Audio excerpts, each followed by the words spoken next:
രാവിലെ ലൈവ് കണ്ടവർക്കൊക്കെ ഇന്നത്തെ ദിവസം പോക്കാണ്. കാരണം എന്ന് വെച്ചാൽ ഇന്ന് രാവിലെയും ഒരു മുട്ടൻ വഴക്കിലേക്കാണ്. അത് പ്രൊമോയിൽ നമ്മൾ കണ്ടിരുന്നു. ആ ഒരു വഴക്ക് കഴിഞ്ഞു. ശരിക്കും പറഞ്ഞാൽ ഇതിന്റെ മൊത്തത്തിൽ ആ ഒരു 3 പേരെ ഞാൻ എടുത്തു പറയുന്നു, നെവിൻ മാത്രമാണ് പ്രശ്നം. കാരണം എന്ന് വെച്ചാൽ ഇന്നിപ്പം ആര്യൻ അഭിനയിക്കുകയാണെന്നൊന്നും എനിക്കറിയത്തില്ല. ആര്യനെയും അക്ബറിനെയും ഇതിന്റെ പേരിൽ സപ്പോർട്ട് ചെയ്യാനും ഞാനില്ല. പക്ഷേ നെവിൻ അവിടെ തോന്നിയ കണക്ക് നെവിൻ അത് എടുത്തു പറയുന്നുണ്ട്. ഇന്നലത്തെ ലൈവിൽ പലപ്പോഴായിട്ട് നെവിൻ പറയുന്നുണ്ട്, ഇവിടെ ഒരു റൂളും ഇല്ല, ആർക്കും എന്തും എടുത്തു കഴിക്കാം, ആര് വെച്ചാലും എടുത്തു കഴിക്കാം, എന്ത് കണ്ടാലും എടുത്തു കഴിക്കാം, ഇങ്ങനെ പറഞ്ഞു നടക്കുന്ന നെവിനെ ഞാൻ ഇന്നലെ ശ്രദ്ധിച്ചതാണ്. അപ്പം നെവിന് തോന്നുമ്പോൾ വയറ്റില്ല എന്തെങ്കിലും ഒന്ന് കുത്തുമ്പോൾ അല്ല കൃമിയടി ഉണ്ടല്ലോ, ആ കൃമികടി വരുമ്പോഴത്തേക്കും നെവിൻ പോയി യോഗട്ട് അത് ഇത് തേങ്ങ മാങ്ങാന്ന് പറഞ്ഞ് എടുത്ത് കഴിക്കും. അങ്ങനെ എടുത്ത് കഴിച്ചിട്ടാണ് അങ്ങനെ ഒരു സിറ്റുവേഷൻ ഉണ്ടായത് കൊണ്ടാണ്. അപ്പോൾ പിന്നെ ഒന്നാമത്തെ കാര്യം എന്ന് വെച്ചാൽ ഈ പറയുന്ന ടാസ്കിന് നല്ല എനർജി വേണം. അവർക്ക് വെള്ളം കുടിക്കുന്നത് പോലെ ഫ്രൂട്ട്സോ അല്ലെങ്കിൽ എന്തെങ്കിലും ചോറും കറിയും മാത്രം കഴിച്ചിട്ടോ കാര്യമില്ല.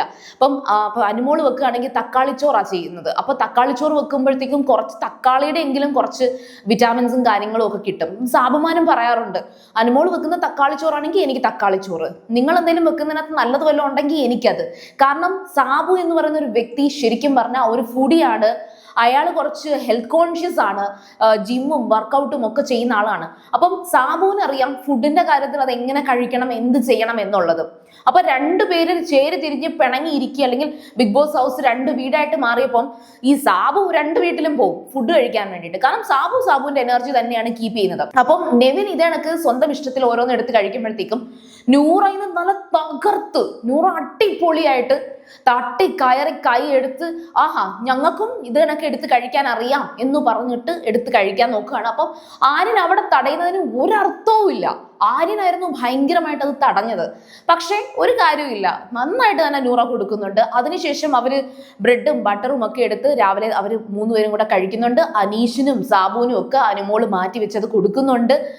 അങ്ങനെ അവരുടെ കാര്യങ്ങൾ അവർ ചെയ്യുമ്പോൾ അപ്പം ഈ പറഞ്ഞ ഒരു ഉപ്പുമാവാണ് ഇന്ന് രാവിലെ ആര്യനും നെവിനും ഒക്കെ ആയിട്ട് ഉണ്ടാക്കിയത്. ഉപ്പുമാവ് ഉണ്ടാക്കി.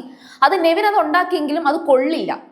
ശരിക്കും പലതവണ ആദിലയും നൂറയും പറഞ്ഞിട്ടുണ്ട്, അനുമോൾ എന്തിനാണ് കിച്ചണിൽ കയറുന്നതെന്ന്. നമ്മളും ചോദിക്കാറുണ്ട്, ഈ അനുമോൾക്ക് വേറെ പണിയൊന്നുമില്ല, ഏത് നേരം എന്തിനാണ് കിച്ചണിൽ കയറി കിച്ചൺ ഭൂതം, അടുക്കള ഭൂതമായിട്ട് ഇരിക്കുന്നതെന്നുള്ളത്. പക്ഷെ ഇന്ന് അതിനൊരു എന്താ പറയാ, ഒരു ന്യായീകരണം ഇന്ന് അനുമോൾക്ക് കൊടുക്കാൻ പറ്റി. അതായത് ആദിലയ്ക്കും നൂറയ്ക്കും ആ ഒരു ഉപ്പുമാവ്, എസ്പെഷ്യലി നൂറയ്ക്ക് ഉപ്പുമാവ് കഴിക്കാൻ വയ്യ. ആ ഉപ്പുമാവ് കാണുമ്പോൾ മനം മറിക്കുന്നു എന്നാണ് നൂറ അവിടെ പറയുന്നത്. അപ്പൊ അനുമോള് പറയുന്നുണ്ട്, ഇതാണ് ഞാൻ ഇത് കയറുന്നത്, എനിക്ക് വേറെ ആവശ്യമൊന്നുമില്ല, പക്ഷെ നമുക്ക് എന്തെങ്കിലും നന്നായിട്ട് കഴിക്കണ്ടേ. 1 ദിവസം ഓക്കെ, 2 ദിവസം ഓക്കെ, 3 ദിവസവും നന്നായിട്ട് ഫുഡ് കഴിക്കാൻ കഴിഞ്ഞില്ലെങ്കിലോ അപ്പോഴത്തേക്കും നമുക്ക് സ്ട്രെസ് വരാൻ തുടങ്ങും. എന്നുവെച്ചാൽ നമുക്ക് അതിനുള്ള എനർജി കിട്ടത്തില്ല. അപ്പം അവിടെ ഒരുപാട് പയറുവർഗ്ഗങ്ങൾ, പയറൊക്കെ അവിടെ ഇരിപ്പുണ്ട്, കടലയൊക്കെ ഇരിപ്പുണ്ട്. അപ്പൊ അത് വെച്ച് കറി ഉണ്ടാക്കാൻ ഇവന്മാർക്ക് ആർക്കും അറിയത്തില്ല. അപ്പൊ അനുമോള് പറയുന്നുണ്ട്, എടാ ഇതൊന്നും വലിയ പാടൊന്നും ഇല്ല, കുറച്ച് കടലയോ പയറോ എടുത്ത് തലേന്ന് വെള്ളത്തിൽ ഇട്ടിട്ട് നമുക്ക് ആ കുക്കറിനകത്തോട്ടൊന്ന് കഴുകിയിട്ട് കഴിഞ്ഞ് ഉള്ള എന്തെങ്കിലും സവാളയോ കിഴങ്ങോ തക്കാളിയോ എന്തെങ്കിലും വാരിയിട്ട് അത് ജസ്റ്റ് ഒന്ന് മറ്റേ കുക്കറിലൊന്ന് വേവിച്ചിട്ട് അങ്ങനെ പറഞ്ഞു കൊടുക്കുന്നുണ്ട്. ആരെങ്കിലും ഒന്ന് ചെയ്താൽ മതി, നിങ്ങൾ ആരെങ്കിലും ഒന്ന് ചെയ്താൽ മതി, വേണമെങ്കിൽ ഞാൻ ചെയ്യാം, ഒരു കാര്യം ചെയ്യും, നമുക്ക് സമാധാനത്തിൽ ഇവർക്ക് പറയാം, നമുക്ക് ഈ പറഞ്ഞ കറി ഉണ്ടാക്കാം, നിങ്ങൾ ചോറ് വെച്ചോ എന്ന് പറയാം എന്ന് പറഞ്ഞിട്ട് അവിടെ ഒരു പുതിയ പദ്ധതി, ഒരു പുതിയൊരു നിയമത്തിലേക്ക് കൊണ്ടുവരാൻ വേണ്ടിയിട്ട്, അതായത് കറി ഈ പറയുന്ന ഗേൾസ് വെക്കും, ചോറോ ആലു പൊറോട്ട അതൊക്കെ അവരുണ്ടാക്കട്ടെ, ആണുങ്ങൾ അതുണ്ടാക്കട്ടെ എന്ന് ഒരു നിയമത്തിലേക്ക് അനുമോള് കൊണ്ടുവരാൻ ശ്രമിക്കുന്നുണ്ട്. എനിക്കത് ഇഷ്ടപ്പെട്ടു. അത് അനുമോള് പറഞ്ഞതൊരു നല്ല കാര്യം. അപ്പം ഈ 2 കൂട്ടരും സഹകരിക്കുമല്ലോ, നല്ല രീതിയിൽ അത് കൊണ്ടുപോകാൻ പറ്റുമല്ലോ. അങ്ങനെ നെവിനോട് പോയി ആദില ഇത് സംസാരിക്കുന്നുണ്ട്, ഇങ്ങനെ ഒരു കാര്യമുണ്ട്, അത് അനുമോളുടേതാണെന്നൊന്നും പറയുന്നില്ല, അല്ലാണ്ട് ഇങ്ങനെ പറയുന്നുണ്ട്. ആയിക്കോട്ടെ ചെയ്തോളൂ എന്ന് പറഞ്ഞിട്ട് നെവിൻ, കാരണം നെവിൻ ഇങ്ങനെ 3 നേരം നന്നായിട്ട് ഭ്രഷ്ടാണ്ണം കൊണ്ട് വിഴുങ്ങിയാൽ മതിയല്ലോ. അപ്പൊ നെവിൻ സമ്മതിക്കുന്നുണ്ട്, കുഴപ്പമില്ല, വഴക്കൊന്നും ഉണ്ടായില്ല. അത് കഴിഞ്ഞിട്ട് കിച്ചണിലോട്ട് വന്നിട്ട് ആദില ഈ കാര്യം ആര്യനോട് പറയുകയാണ്. അപ്പൊ ആര്യനോട് പറയുമ്പോൾ ആര്യൻ, നിങ്ങൾ എന്തോന്ന് വെച്ചാൽ ചെയ്തോ, പക്ഷെ വെസൽ അത് അത്രയും കഴുകാനുള്ളത് കഴുകിയിട്ട് ചെയ്താൽ മതി. Vessel team ഷാനവാസും അനുമോളുമായിരുന്നു. ഷാനവാസിനെ അവന്മാർ ഇത്രയും കൂടെ ആണല്ലോ ഹോസ്പിറ്റലിലോട്ട് ആക്കിയത്. അപ്പൊ ബാക്കി പാത്രം കഴുകേണ്ടത് അനുമോള്. ഇന്നലത്തെ പാത്രം അനുമോള് കഴുകത്തില്ലെന്ന് തീരുമാനിച്ചിട്ടുണ്ട്. അതിന് കാരണമുണ്ട്. ഒന്നുമില്ലല്ലോ, അത് അനുമോള് പറയുന്നതിന്റെ ഒരു ന്യായം മനസ്സിലാക്കണം. അനുമോളും ഷാനവാസും കൂടെ വെസൽ കഴുകി വൃത്തിയാക്കിയ പാത്രത്തിനകത്ത് പൊടിയുണ്ട് എന്ന് പറഞ്ഞ് വഴക്കുണ്ടാക്കിയിട്ടാണ് ഇന്നലെ ആ ഒരു സിറ്റുവേഷൻ ഉണ്ടായത്. ഇത്രയും നാറിയ ഒരു വഴക്ക് വേറൊരു സീസണിൽ ഞാൻ കണ്ടിട്ടില്ല. ആ പൊടി കാണിച്ചു കൊടുത്ത് വഴക്കുണ്ടാക്കി ഇനി അത് ഷാനവാസിനെ ഹോസ്പിറ്റലിലാക്കിയിട്ട് ഇനി ഇന്നലത്തെ പാത്രം അനുമോള് കഴുകണോ? നിങ്ങൾ പറ. കഴുകണ്ട. എന്നിട്ട് അനുമോള് പറയുന്നുണ്ട്, ഒരു കാര്യം ചെയ്യ്, ഇന്ന് രാവിലത്തെ പാത്രം ഉച്ചയ്ക്കത്തെ പാത്രം ഒക്കെ ഞാൻ ഒറ്റയ്ക്ക് കഴുകിക്കോളാം. ഈ പറയുന്ന പാത്രം കഴുകുന്നതും തുണി കഴുകുന്നതും തറ തുടയ്ക്കുന്നതും ഒന്നും വലിയ പാടുള്ള പണിയല്ല. സത്യം, അത് വലിയ പാടുള്ള പണിയല്ല. എസ്പെഷ്യലി നമുക്ക് വേറൊരിടത്ത് ജോലിക്കൊന്നും പോവണ്ടല്ലോ, വീട്ടിലിരിക്കുകയാണ്, അല്ലെങ്കിൽ ബിഗ് ബോസ് ഹൗസിൽ മാത്രമായിട്ടിരിക്കുമ്പോൾ ഈ പറയുന്ന കാര്യങ്ങളൊക്കെ ചെയ്ത് നിൽക്കാൻ നമുക്ക് സമയം കിട്ടും. നമ്മളൊരു വീട്ടിൽ നിൽക്കുമ്പോഴാണ് നമുക്ക് മറ്റു കാര്യങ്ങളും, മൊബൈൽ എടുത്തൊന്ന് വാട്സപ്പ് ഒന്ന് ചെക്ക് ചെയ്യണം, അത് ഇതെന്നൊക്കെ പറഞ്ഞിട്ട്. അനുമോള് പറയുന്നത് എത്ര വാസ്തവമാണ് അവിടെ.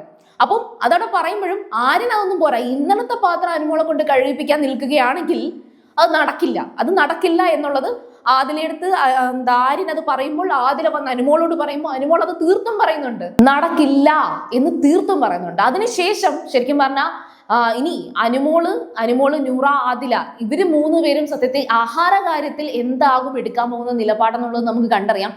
കാരണം എന്ന് വെച്ചാല് ഇനിയുള്ള ടാസ്ക്, ഇനിയിപ്പോ വലിയ ടാസ്ക് ഒന്നും അല്ല എങ്കിൽ കൂടിയും ഈ പറഞ്ഞ ശനിയും ഞായറും വരികയാണ്, ലാലേട്ടൻ വരട്ടെ, എന്താണ് നടക്കാൻ പോകുന്നതെന്ന് അറിയട്ടെ. ഈ ഒരു ആഴ്ചത്തെ കാര്യത്തിൽ അനുമോളെ കളിയാക്കിക്കൊണ്ടോ ഊക്കിക്കൊണ്ടോ ദേഷ്യപ്പെട്ടുകൊണ്ടോ ലാലേട്ടൻ വല്ലതും പറയുകയാണെങ്കിൽ ഒന്നും ചെയ്യാനില്ല. അതുപോലെ തന്നെ നെവിനെ ഒന്നും പറഞ്ഞില്ലെങ്കിലും ഒന്നും ചെയ്യാനില്ല, നമുക്കൊന്നും ചെയ്യാനില്ല, നമുക്കിങ്ങനെ പറയാനേ പറ്റൂ. അപ്പോൾ ഏതായാലും ശരി, ഇവരുടെ ഹെൽത്ത് എന്ന് പറയുന്നത് ഭയങ്കരമായിട്ടും മോശമായിക്കൊണ്ടിരിക്കുന്ന ഒരു സിറ്റുവേഷൻ ഉണ്ട് ഇതിനകത്ത്. അവര് എന്താണ് ഫുഡ് കുക്ക് ചെയ്യുന്നത്, എന്താണ് അവർ കഴിക്കുന്നതെന്ന് നോക്കുവാണെങ്കിൽ അതെനിക്ക് തോന്നുന്നു ഈ പറയുന്ന 3 എണ്ണം ഉണ്ടല്ലോ, അക്ബർ, ആര്യൻ, നെവിൻ, ഇവര് 3 പേരും കൂടെ പ്ലാൻ ചെയ്ത് ഇവർക്കൊന്നും കൊടുക്കരുത്, ഇവർക്ക് കാര്യമായിട്ടൊന്നും വെച്ച് കൊടുക്കണ്ട, സമയത്തിന് കൊടുക്കണ്ട. എസ്പെഷ്യലി സ്ത്രീകളുടെ ഒരു അവസ്ഥ വെച്ച് പറയുകയാണെങ്കിൽ സമയത്തിന് ആഹാരം കഴിച്ചില്ലെങ്കിൽ ഗ്യാസിന്റെ ഇഷ്യൂസ് ഏറ്റവും കൂടുതൽ ബാധിക്കുന്നത് സ്ത്രീകൾക്ക് തന്നെയാണ്. അപ്പോൾ ഏതായാലും ശരി, ഈ ഒരു ആഴ്ച ഒരു വൃത്തികെട്ട ബിഗ് ബോസിന്റെ സീസണിൽ ഈ ഒരു ആഴ്ച ഭയങ്കര വൃത്തികെട്ട ഒരു ആഴ്ചയായിരുന്നു, അങ്ങേയറ്റം സ്ട്രെസ്ഫുൾ ആയിട്ടുള്ള ഒരു ആഴ്ചയായിരുന്നു. അപ്പോൾ നിങ്ങളുടെ കമന്റ്സുകൾ പറയുക. അതുപോലെ തന്നെ വീഡിയോ ഇഷ്ടപ്പെട്ടാൽ ലൈക്ക് ചെയ്യുക, കമന്റ് ചെയ്യുക, ഷെയർ ചെയ്യുക. സീരിയൽ ഗ്രാൻഡ് ഫസ്റ്റ് ടൈം കാണുകയാണെങ്കിൽ ചാനൽ ഒന്ന് സബ്സ്ക്രൈബ് ചെയ്തിട്ട് കാണുക. അപ്പോൾ ഞാൻ പോയി വരാം. ബൈ.